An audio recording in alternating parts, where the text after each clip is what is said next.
You're also always working on yourself. I mean, the total package, right? I mean, we've talked about this before. You're professional, your personal, your health.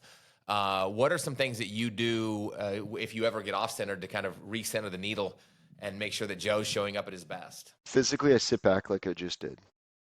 Metaphorically, I sit back, I take a step back. And whether it's for a very, very brief period in the middle of a flurry, busy season, I'm sure somewhere for you, spring and fall, super busy. Everything loads up. Professionally, personally, with the kids, season changes. It's just an intense period, right? So even if it's an hour on the busiest of days and the busiest of weeks, blocking that time and just ring fencing everything out and keeping myself in and saying, hold on a sec. What's the task at hand? What are we really doing right now? What's really going on?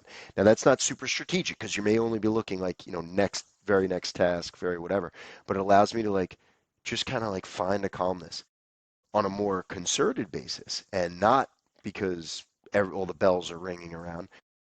Quarterly, I'll make sure to do a whole series of things, not all at the same time necessarily, but one of them is like a complete fast, like a salt water fast. And so just a cleanse of everything in the physical body, right? I'll do a retreat, go to a farm, a wooded area, or whatever. I'm on the board of Holy Family Farm. Go up there and just meditate and think and be clear of everything and no devices and no whatnot for a day or two.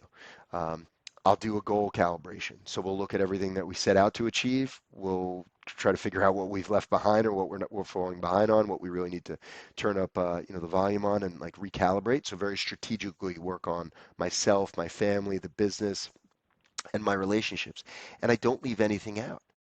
I think I'm very real. One of my superpowers, I think, is that I'm very real. I'm just enough street, I'm just enough real, and I'm just enough, learned and educated to go down a path that says I'm not doing a good job in this relationship. And I take with real effort, how can I clear up any messiness that might be out there or whatever, and how can I reach back out to this person and in one text message or in one email or in one phone call make right a gap in time or how I wasn't there for them or whatever.